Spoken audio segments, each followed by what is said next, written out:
sedang menikmati permainan ini dan bahkan memunculkan survei yang seperti itu. Saya nggak tahu bagaimana kemudian metode survei bisa memunculkan data yang begitu, tapi survei indikator itu sudah dipublikasikan dan sudah ada beritanya di mana-mana. Jadi ketika Pak Jokowi kemudian seperti ditolak oleh Partai Golkar dan kemudian Partai PAN juga seperti tidak berbicara lagi dan tidak ada niatan untuk mengajak Pak Jokowi masuk ke Partai PAN, maka hari ini jalan terakhirnya adalah Pak Jokowi ingin masuk kepada Ketua Umum Partai PSI, ingin masuk ke PSI ya, karena yang lain udah nggak bisa gitu. PAN nggak ada suara, Golkar juga memberikan penolakan yang keras, bahkan kemarin terbaru lewat survei, ya meskipun itu katakanlah oh, itu kan survei indikator, Golkar tidak ikut-ikutan, tapi tapi gimana caranya kita bisa percaya dengan klaim-klaim yang seperti itu gitu. Jadi ketika Pak Jokowi tidak diterima oleh semua partai yang sebelumnya mengajaknya dan kemudian berniat untuk masuk ke PSI, itu bagi saya adalah sebuah jalan terakhir, adalah sebuah kekalahan politik dari seorang Jokowi yang menunjukkan bahwa semua opsi yang sudah dia buat ketika masih menjadi presiden, hari ini semua opsi itu tidak ada yang berjalan, sehingga satu-satunya yang memungkinkan hanya PSI. Tapi di PSI sendiri pun Pak Jokowi nampaknya masih ragu untuk masuk gitu. Dan karena kemarin Pak Jokowi tiba-tiba bilang ya kalau maju harus dihitung bisa menang atau enggak. Ya karena ketika Pak Jokowi masuk ke dalam PSI itu akan sulit sekali diterima oleh banyak orang, termasuk orang-orang dari internal PSI sendiri, karena muncul lelucon yang sangat serakah sekali gitu. Karena bagaimanapun Kaisang adalah anak Pak Jokowi, sehingga kalau Pak Jokowi jadi ketua umum PSI, Kaisang mau jadi apa? Kaisang mau jadi apa gitu? Mau jadi gubernur udah tutup kan? Jadi kalau Pak Jokowi jadi ketua partai PSI, menggantikan Kaisang, menggeser Kaisang, itu menunjukkan keserakahan yang sangat luar biasa. Bagaimana seorang bapak yang sudah memimpin dua periode di Solo gitu ya, pernah jadi gubernur DKI Jakarta, pernah jadi presiden 10 tahun, tapi kemudian masih serakah sekali untuk mengambil kursi ketua umum partai milik anaknya, yakni Kaisang. Jadi narasi-narasi ini mungkin tidak terdengar di luar, tapi di internal PSI nampaknya itu sangat solid sekali terdengar gitu, sangat kencang sekali. Wah, kalau Jokowi masuk itu akan jadi lelucon gitu. Masa anaknya digeser sama bapaknya. Ini serakah sekali, padahal bapaknya udah jadi presiden 2 periode gitu. Kok masih mau-maunya gitu, di mana-mana yang namanya bapak sudah pernah jadi presiden, yang menyerahkan ke anaknya, bukan mengambil hak anaknya.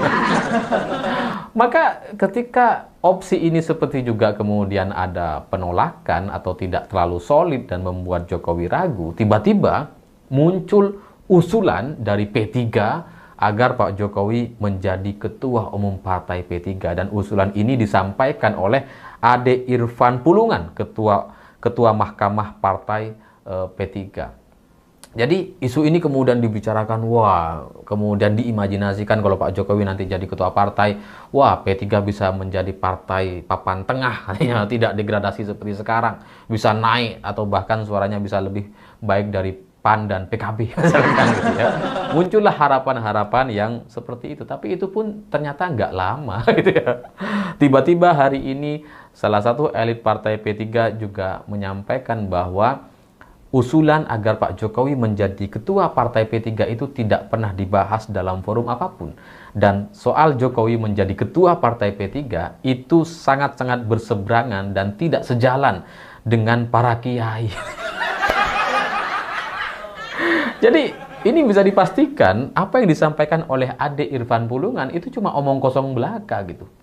Saya nggak tahu apakah Ade Irfan ini sengaja memainkan Jokowi gitu ya, supaya Jokowi merasa masih diharapkan, oh masih nih gitu ya, masih ada yang pengen nih gitu ya, terus kemudian dipatahkan sama elit partai P3 yang lain, yakni Roma Hurmuzi gitu ya. Jadi ini nggak ngerti saya apakah ini permainan atau betul-betul sebuah usulan yang disampaikan oleh Ade Irfan, tapi tetap saja kesimpulannya ini menunjukkan bahwa Jokowi tidak diharapkan. Ketika Pak Jokowi kemudian ditolak oleh P3 dengan alasan mayoritas para kiai tidak sejalan dengan Pak Jokowi. Ini sebenarnya adalah penolakan yang sama seperti yang dilakukan oleh Partai Golkar.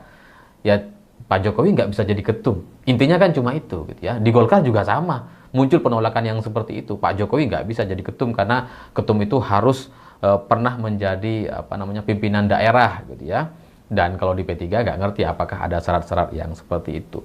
Cuma kalau di Partai Golkar, kita bisa memahami gitu ya. Partai Golkar itu adalah partai besar, para seniornya banyak, ada JK dan sebagainya gitu ya. Sehingga tidak mudah untuk kemudian melakukan konsolidasi dan membuat semua elit Partai Golkar itu sepakat dengan Jokowi. Tidak mudah memang untuk menjadi ketua Partai Golkar. Tapi P3, partai yang tidak lolos ke Senayan ini gitu ya, berani-beraninya menolak Jokowi dan mengatakan bahwa mayoritas kiai tidak sejalan dengan Jokowi. Ini menunjukkan sebuah pernyataan yang sangat jelas sekali bahwa Jokowi memang sudah benar-benar dipermainkan oleh banyak orang gitu. Saya nggak bisa membayangkan bagaimana perasaan seorang Jokowi yang sebelumnya diberikan angin surga, diusulkan menjadi ketua partai P3, tapi kemudian dipatahkan dan katanya mayoritas kiai tidak sejalan dengan Pak Kiai. Ini terdengar seperti cerita yang sangat luar biasa menyakitkan. Karena pernyataan-pernyataan semacam ini, penolakan yang seperti ini, itu dulu tidak pernah terdengar gitu. Di telinga Jokowi nggak pernah ada tuh. Yang tidak masuk akal pun dulu gitu bisa dilakukan. Tapi hari ini, yang kelihatannya sangat kecil dan remeh-temeh seperti partai P3 pun, itu Pak Jokowi nggak bisa masuk. Ya, saya nggak ngerti kenapa Pak Jokowi kemudian tidak diterima oleh semua partai gitu ya. Baik itu Golkar, PAN, kemudian sekarang P3, bahkan PSI sendiri juga kemudian seperti ragu-ragu untuk menerima Jokowi gitu. Saya nggak ngerti ada masalah apa, tapi dalam kesimpulan saya ya itu adalah bagian dari karma atau balasan orang-orang elit partai yang selama ini tidak suka dengan Jokowi. Dan sekarang mereka ingin menumpahkan semuanya gitu. Mereka nggak mau dan kemudian menyampaikan penolakan yang keras seperti itu. Jadi ya tidak mudah memang menjadi pensiunan presiden. Dan ya nggak ngerti apakah Pak Jokowi masih bisa punya peluang untuk masuk ke dalam partai politik. Karena Iya, baru-baru ini kalau tidak salah Pak Jokowi masuk dalam bursa calon ketua P3 Partai Persatuan Pembangunan dan juga kepada PSI Partai Solidaritas Indonesia. Meskipun beberapa bulan yang lalu katanya Pak Jokowi akan masuk sebagai atau akan masuk jadi di Golkar, Partai Golkar, ya golongan karya. Dan dulu juga kalau nggak salah mau ke Gerindra atau apa. Dan dulu ada isunya Pak Jokowi mau balik ke PDIP. Ini banyak sekali isu-isu yang beredar ya. Dan baru-baru ini katanya ya P3 seolah-olah mempermainkan Jokowi. Ya, mungkin ya kita nggak tahu atas dasar apa ya. Dan kemudian sebetulnya kan dulu pernah Pak Jokowi mau buat partai baru, Partai Super TBK. Emang udah nggak jalan atau gimana gitu ya. Padahal kan beliau punya pendukung massa militan yang besar katanya. Punya pendukung, punya projo, ya, punya militan lah gitu ya. Militansi yang super besar, ya. Kenapa nggak buat partai baru saja? Daripada masuk partai yang sudah dibangun orang, yang sudah dibangun sebelumnya, yang hanya tinggal meneruskan, ya itu kan sudah enak. Coba berjuang membuat partai yang baru misalnya seperti Super TBK kemarin kan sempat tuh. Tapi ya kenapa mau jadi ketum partai lain, mendaftar ketum partai lain gitu ya. Apa nggak bisa lagi terbentuk partainya atau gimana gitu ya. Tapi saya rasa ya jangan dulu ke sana lah. Fokus dulu pada proses pembuktian ijazah gitu ya. Oke lah teman-teman, saya tidak terlalu panjang lebar untuk ke sana. Saya di sini ingin sekali berbagi informasi soal pendapat teman-teman kita yang akan saya ulas di channel ini. Jokowi ditolak partai-partai, cocoknya di PSI biar berebut kursi ketum PSI sama anaknya. Bayangin coba kalau seandainya Pak Jokowi kan kemarin pernah bilang tuh, ya saya lagi berpikir, ya barangkali saya mendaftar jadi calon di PSI, yang lainnya pada nggak mau daftar, ya masa kalau misalnya Pak Jokowi terpilih nih jadi ketum PSI, masa dari anak ke bapak? Harusnya kan yang kita tahu dari dari bapak ke anak, ini kebalik. Masa nanti Pak Jokowi berebut kursi ketum dengan Kaisang misalnya? diadu gitu ya, atau gimana ya, agak lain juga sih ya. Kemudian ini paket PDI ya, ternyata mengirim opini elit PDIP seperti Ono Sorono dan dana hibah 16 miliar buat ijazah. Tinggal tunggu karmanya satu-satu bermunculan. IKN mangkrak tuh, Indonesia ibu kota apa nih, ngacak-ngacak, bisanya hutang negara tambah besar, korup di mana-mana, dah banyak catatan orang ini. Bohong kalau sudah menjadi hobi Jokodok, ya sulit untuk merubahnya. Jadi harus disebutkan programnya KDM ke barak militer. Syukurin kau Jokowi karena kau tukang tipu dan pembohong pada jutaan rakyat Indonesia. Akhirnya kau sendiri pun dibohongi oleh partai-partai yang dulu mendukungmu. Emang Jokowi mau jadi ketua P3? Mulut Alif Rahman selalu mengedabrus dasar pocundang sakit hati, bikin opini seenak sendiri. Seperti hanya kreator media abal-abal yang diisi manusia-manusia model begini yang masih hobi hoax, manfaatkan kebebasan berekspresi di negeri ini demi sesuap nasi. Media-media resmi yang terdaftar KPAI beritanya nggak begini. Sebaliknya, masa aku harus percaya dan dengerin orang model begini? Sakit hati. Tapi jangan memperlihatkan kebodohan dan ketololan diri sendiri dong. Macam orang nggak bisa cek fakta beritanya, tolol aja. Tapi nggak perlu lo pamerin. Oh ya, nggak bisa makan, ntar lo. Ini kan menjadi suatu informasi juga.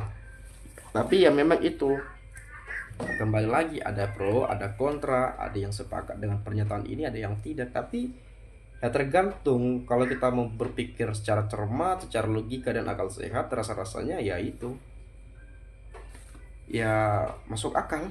Mereka ini juga sebetulnya melihat dari berita-berita juga ya, informasi-informasi dari media, lalu mereka suarakan.